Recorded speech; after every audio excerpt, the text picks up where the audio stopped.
You're such an asshole. Somebody gave me a little bit of economic gum to chew on, which is good. Dogs need bones. Economist gum. There's something that will sell on the shelves. Hello, I'm concerned about investing in the stock market. Since all value comes from human labor, we must evaluate the future quality of the people producing that value. I see the quality of Americans declining.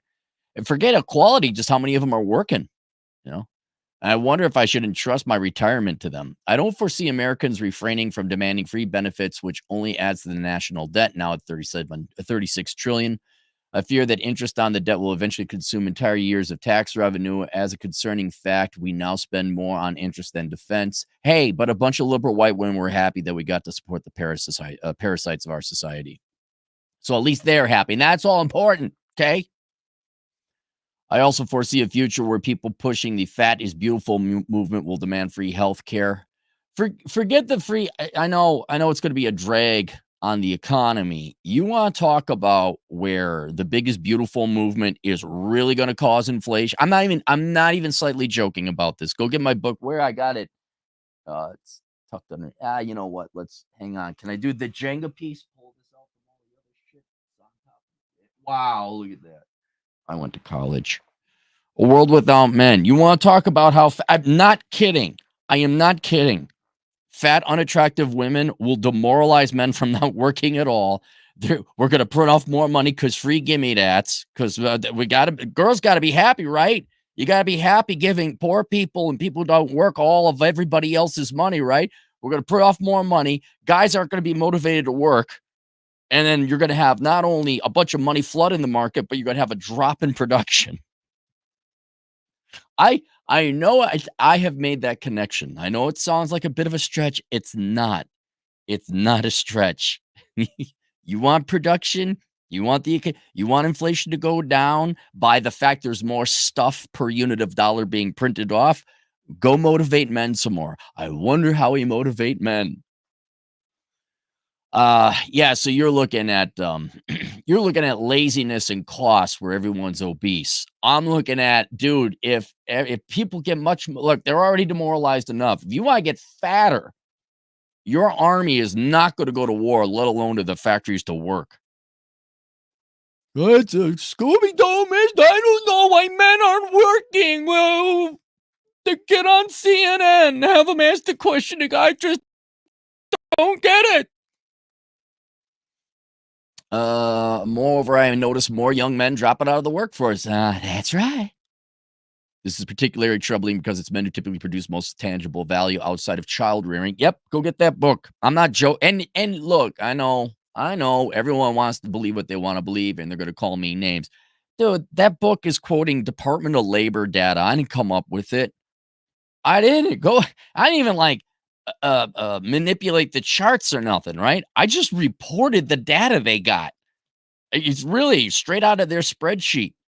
Sorry, ladies, you don't produce. I mean, so yeah, of course, naturally, a lot of women produce, good, important stuff, and a lot of men just sit on their ass. Yeah, but generally speaking, the economy needs men more than it needs women. I'm sorry.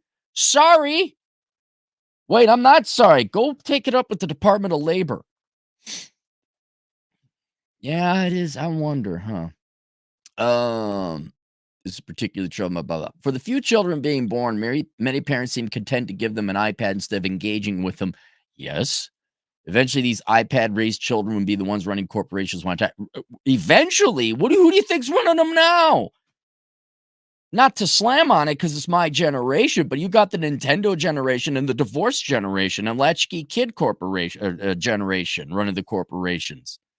Have you noticed Look, corporate America was never all that intelligent, all right? But now, have you noticed all the horse shit that has nothing to do with a good product at a fair price? Have you noticed these scumbuckets where Adobe or HP, like Hewlett-Packard, I'm just giving you examples, where instead of a good product at a fair price for long-term customer service loyalty, they're looking at, you have to have a subscription service to our Inc. Remember BMW, how they said, well, you're going to have subscription service to unlock the power steering, or was it heated seats or something like that? Adobe, I think when you signed off, everything you created with Adobe is theirs. We haven't even gotten to the DEI and the ESG and all that other shit. And you're worried about what well, yeah, I mean, it's even gonna be worse. Subscription service, bro. All right, and the title of it kinda had to get a thesis here. You said, "Is the stock market worth investing in?" All right, so let's discuss how, um, inflation, laziness, and the stock market all kinda combine and your concerns of investing in maybe not necessarily the stock market, but something like where's the rate of return is gonna be, which I can't predict. Let's talk about your concern of how laziness, American laziness, and by consequence, the inflation it's gonna cause is going to affect the stock market return, all right? So, you're not wrong in your thesis that if we're a contained unit, right? We're just one country, and if we don't produce anything, the future production is gonna go down, and therefore, won't the value of the companies also go down? And you're not wrong that the true amount of stuff would go down. The question, though, then remains, would demand go down? So the supply is going to go down, but the demand is not. There's just as many fat pig, rascal riding Walmart shoppers looking for whatever they can hork down in the aisles, whether we produce X or 3X, right? The same amount of people, same amount of demand. And what I would say is, yes, while the amount of production goes down, the amount of profit necessarily wouldn't go down because demand has remained the same. And so if supply goes down but demand remains the same, you have an increase in price. In other words, there would be a shortage. And so what companies would do, there's 8 fat people trying to get the last bag of Oreos. How much are they gonna fight, as capable as fat rascal riding pig horkers are able to fight? How much are they gonna take their fat folds and slap each other with their underarm fat flaps? You know? They'll pay for that. So, whereas you're right, in terms of a macroeconomic, total economic production, our production would go down.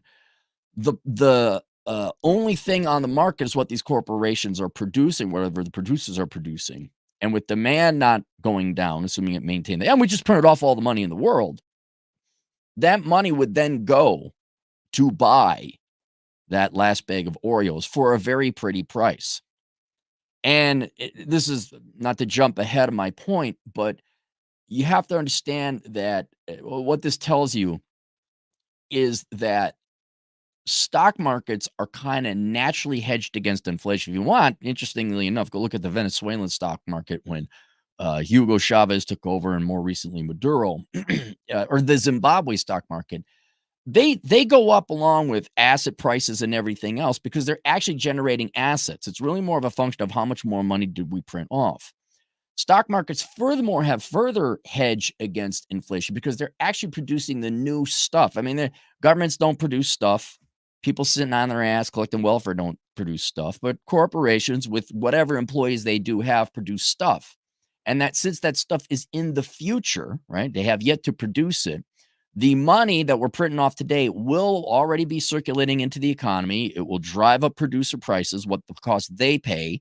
They're going to have to charge more for it. And because it's the only stuff that's new and people need it, and assuming demand doesn't go down, that will already the products that they're selling will already go for more than what they are today. I mean, go look at I mean, it already happens, just not as quickly as you might think about it. But what was it? I think a Sears catalog house went for something like, I'm not kidding, I think it was like $800 back in the 1920s or something like that. All right, now it goes for 300,000. It was just all that inflation was spread off over, a decade, basically. So the the amount of money is going to be chasing, albeit fewer goods, but it's more money chasing fewer goods. So if you were to invest in a company that is producing said goods, you will get an inflation adjusted price and therefore inflation adjusted profits from albeit the less competent, less functional, less productive, staffed by future incompetent people companies. Does that make any sense? There might be less houses, might be less cars. I mean, cars is a perfect example. Look at what happened to the price of cars. Because, oh yeah, Obama, Mr. fucking never worked a day in his, let's get rid of the used cars for the folk. Like, yeah, because why would poor people want used cars? God, that guy was such a fucking idiot, and you all still suck his dick. Because he said the thing I want to hear. Why are cars so expensive? But point still remains. Okay, what is it? $50,000 for a new car? That's the profits go to the Ford Motor Corporation or GM or Chrysler or Toyota. So historically, stock markets have been, and I've done research on it before. Historically, the S&P 500 is one of the best hedges against inflation you can invest in. I think the correlation was like a 0.89 of keeping up with inflation. So there's that. The other thing is, that's the example where we're a contained singular country with no other countries and no other things in the world. Now let's open it up to the rest of the world, and let's also introduce technology. All right. Yes, your employees might get lazy. I'll give you a modern day example now. Over in Vegas, I went to a McDonald's. I had a hankering for a McChicken sandwich. And I even saw it when I went, I was in the airport the other day, the Minneapolis airport, and there's a McDonald's. They got kiosks now. All right. Whether you want the fight for 15, here's your 15. Now we want 20, 25 to stay alive. Oh, shut up and go breed some more children you can't afford. Go be poor. Okay, just fuck off and go be poor.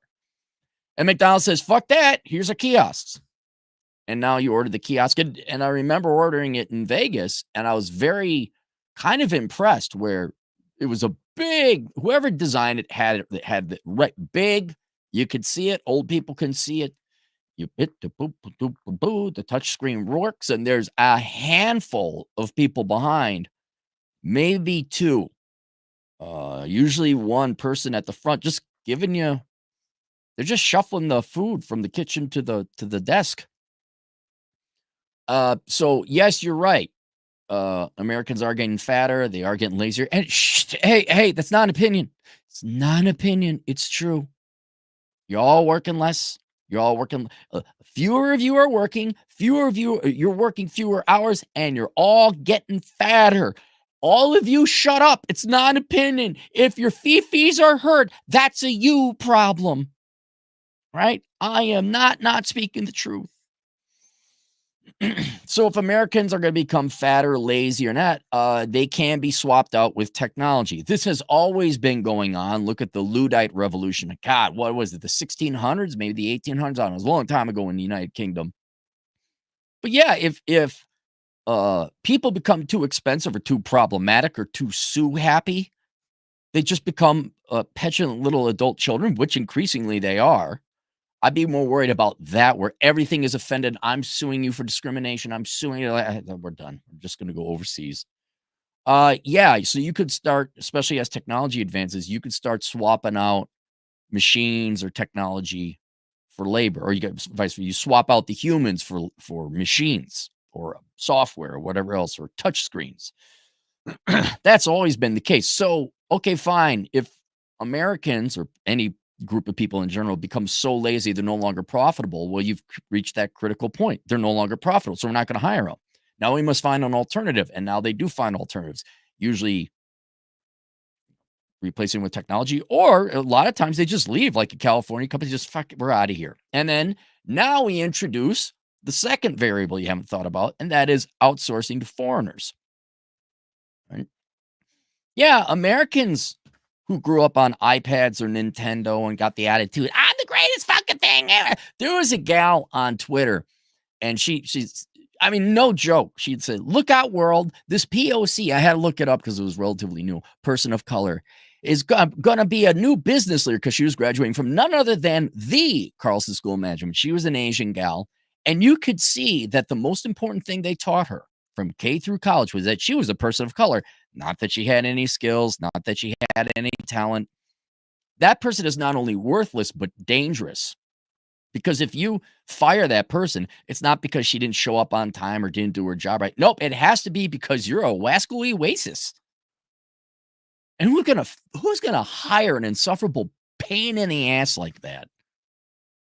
Meanwhile, Zhang is more than happy to work for $4 an hour over in the Shenzhen province. Right? People in Vietnam, people in the Philippines. I mean, the Philippines, a lot of people you know what language they speak in the Philippines? They speak a Filipino language. I forget the official name of that. And they also speak English. Gee, I wonder if if the things could be outsourced to them. India, same thing. They sort of speak English.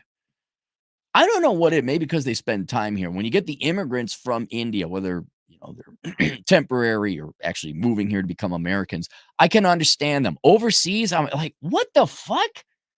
What bastardized version of English have you got, man? Anyway, neither here nor there. The point is, if Americans ain't going to do the job, foreigners will do it.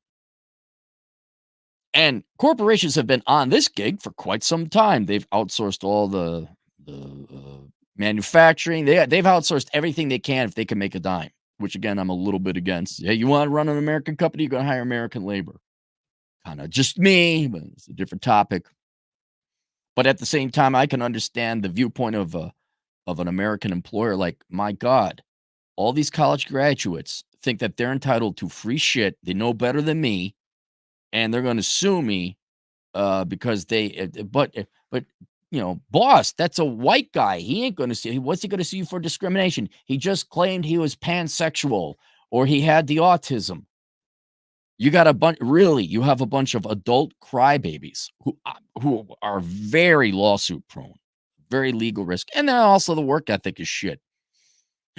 I could see like, yeah, I need this done, man. I got to get this done.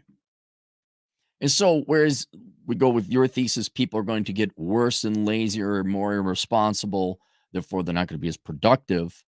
Won't that result in less production? Ignoring the issue of it's still the amount of demand has not gone down, and yeah, okay, albeit it's a dwindling supply, but the demand per unit of supply is going to be high, which means the price is going to be the same. So you're hedged against inflation.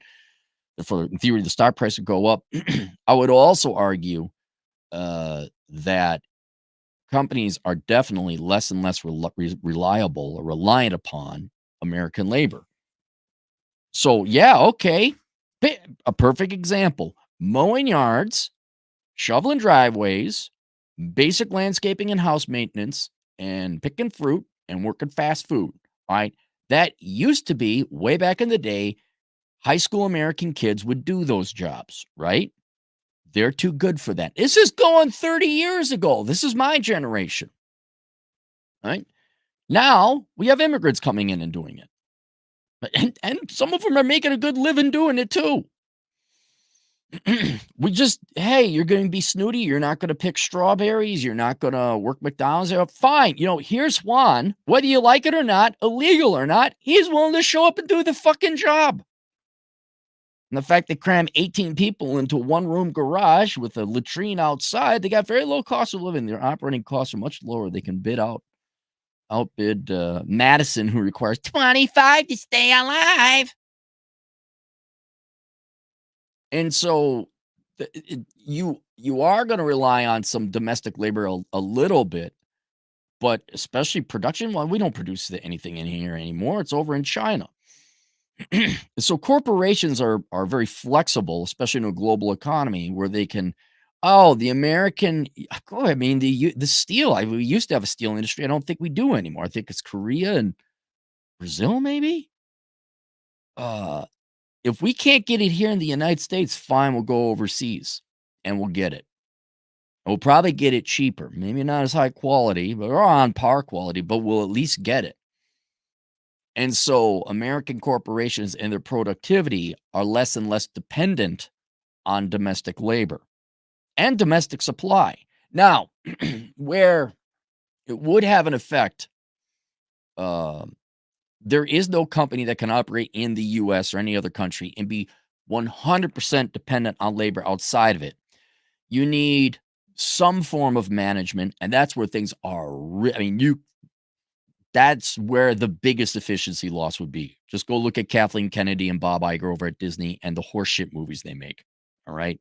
So management, that's where you're concerned. And it's not even whether you're fat or overweight. It's whether you're ideologically crippled, where you can't make logical, common sense decisions because you are so fucking ideological or egotistical.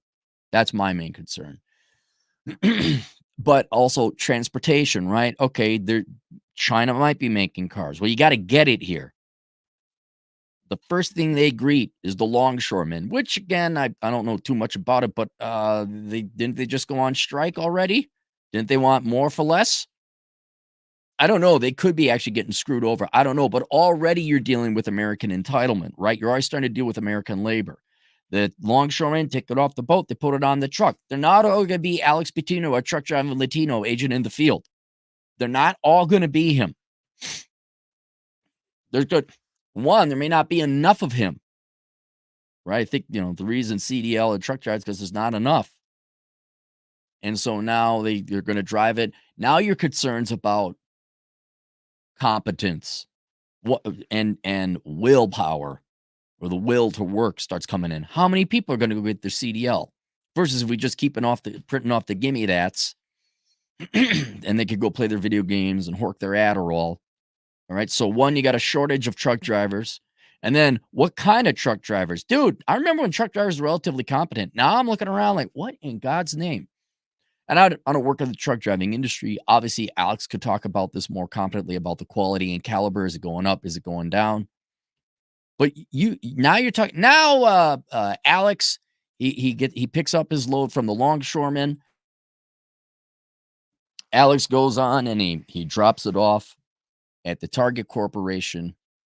And now Target, who do they got stocking the thing? Do you got to worry about theft? Is the individual docking bay management, the inventory management people at Target, they got this shit together? Right? Were they told to order a bunch of gay pride flag shit memorabilia that just isn't going to sell? I mean, that's a management issue. And the stock people, can you get the stock people to show up on time, do the job right?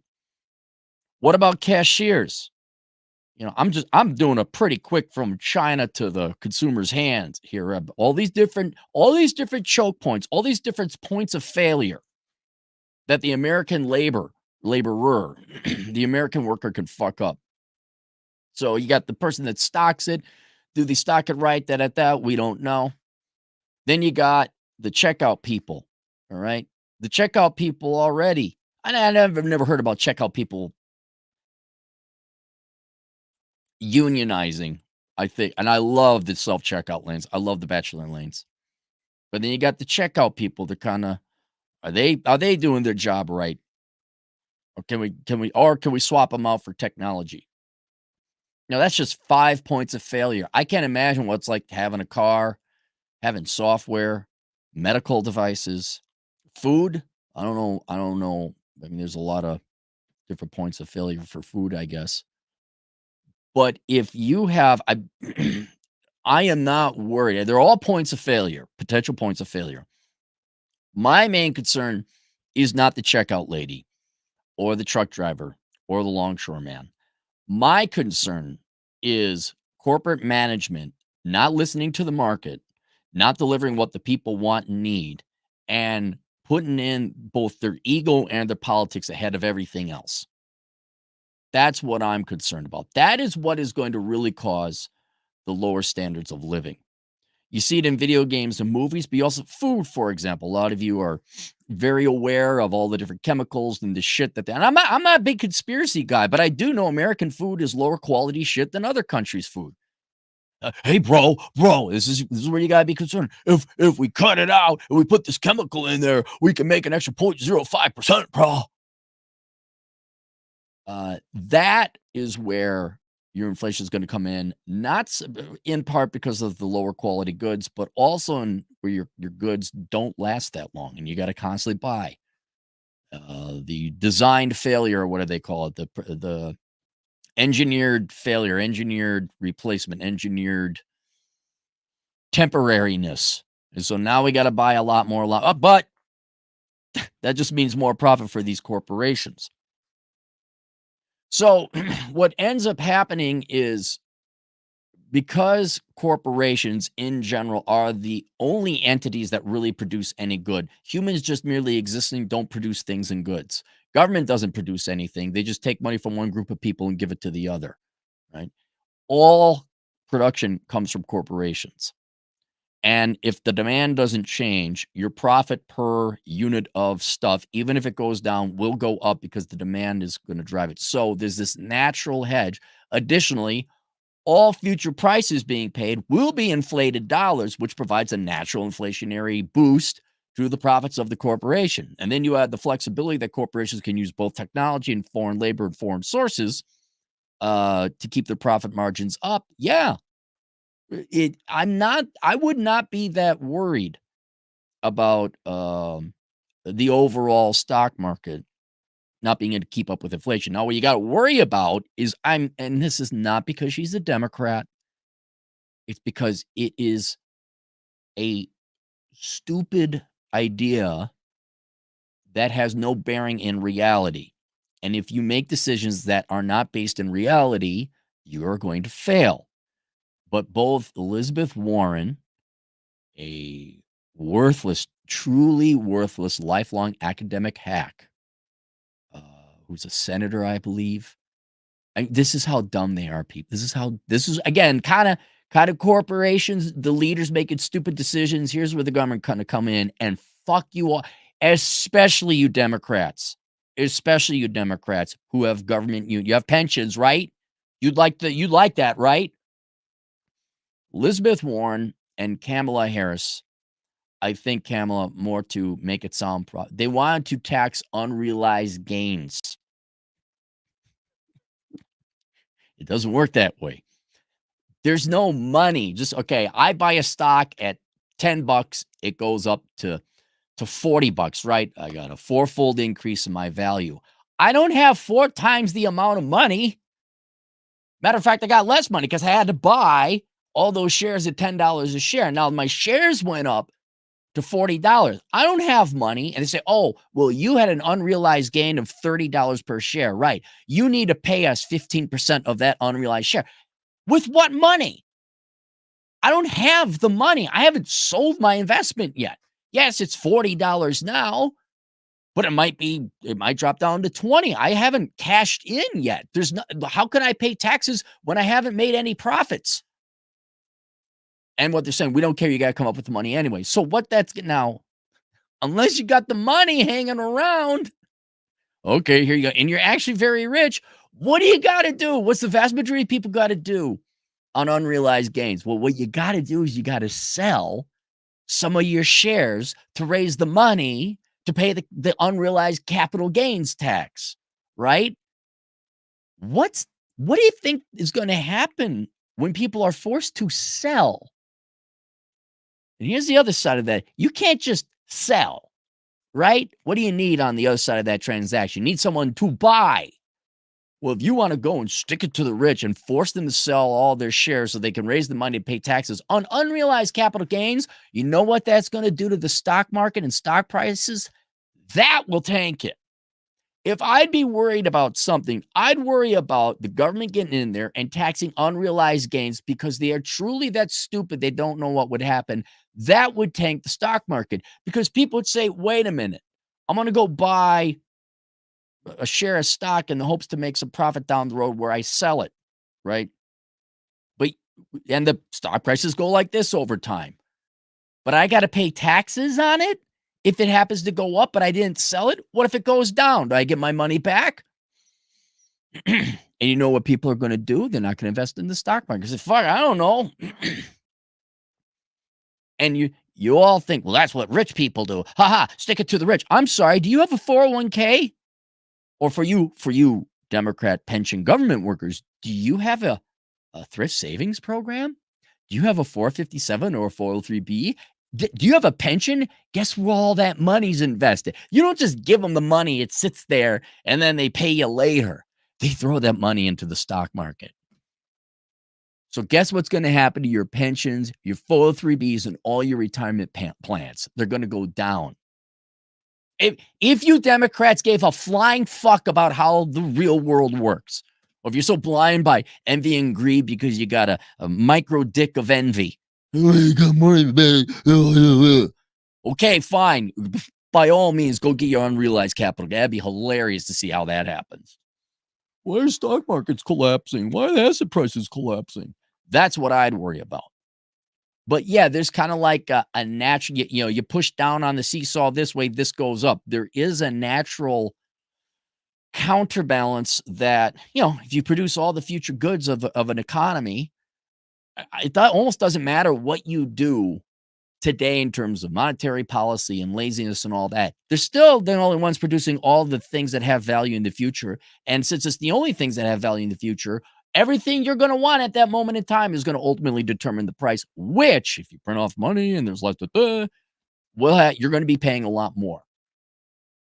And the only difference between a house going for $800 in 1920 to $300,000 today is that we've had a century of inflation. It's already happened. So there you go. I hope that kind of answered it. Let's go to the super chat. Cyberbully, $5. I'm writing a book called Generation Shortcut. Many fellow Gen Zers are trying to skip over hard work via crypto, SoundCloud rapping, and drop shipping. Dude, my generation tried to do the same thing too.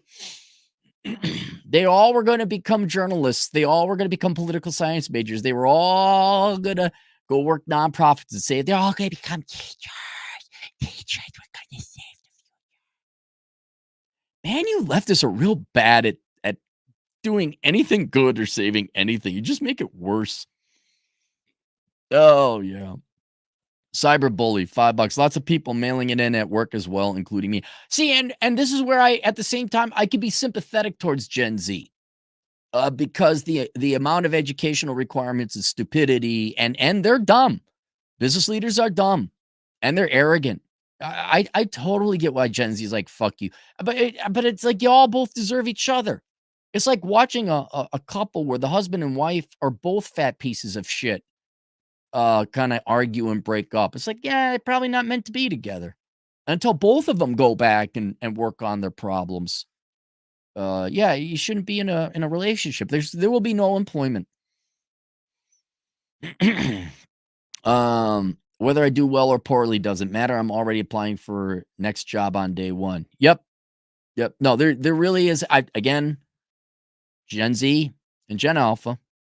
Look, you're not helping yourselves being lazy pieces of shit, not showing up on time, and not develop any really good skills. At the same time, you're absolutely right. These corporate motherfuckers requiring bachelor's required, master's preferred, and the absurd requirement. And if I know you, when you've gotten to work, you find out there's no ethics. Your job description doesn't fit your job, or I'm sorry, the job you actually do doesn't fit the job title. They lie. There's backstabbing bullshit. There's all this unnecessary stuff, beginning with basic meetings that have nothing to do with it, to you really ought to come to the company hoo-ha party, to DEI time to hit on people with white dicks. Yep, y'all gotta go. We need more CPE training, like all that shit. Yeah, I understand. Fuck you. We're not doing it. Benny, 10 generous dollars. Privatize the gains and socialize the losses. Yep. Americans could do whatever they want. For some time, I've been making my moves to hedge against American laziness. Is my standards of living going to go down if the society collapses? Absolutely. But I'll still, thank God I'm a minimalist. Thank God my favorite thing to do is hike because it's free. The day is coming. You girls are not going to be able to enjoy your Range Rover. At one point, even middle income, it might have been a stretch, but you could have afforded and enjoyed a luxury vehicle. A middle income family could have enjoyed a luxury vehicle. Girls aren't going to have that now. No guy has a Range Rover, by the way. None of us have Range Rover. That is such a chick car. But you girls, you're not going to have it. The repair bills alone are just, you're not going to have it. All right. Link below, a book called Enjoy the Decline, Accepting and Living with the Death of the United States, written, 12 years ago, 11 years ago. That's how good of an economist I am. Get that so you don't let this collapse and inflation and fat people and lack of humanity. Don't if you're sad and depressed about where the country's going, please get that book. It might put you in a better mood. All right, that's it. We'll see you guys later. Toodles.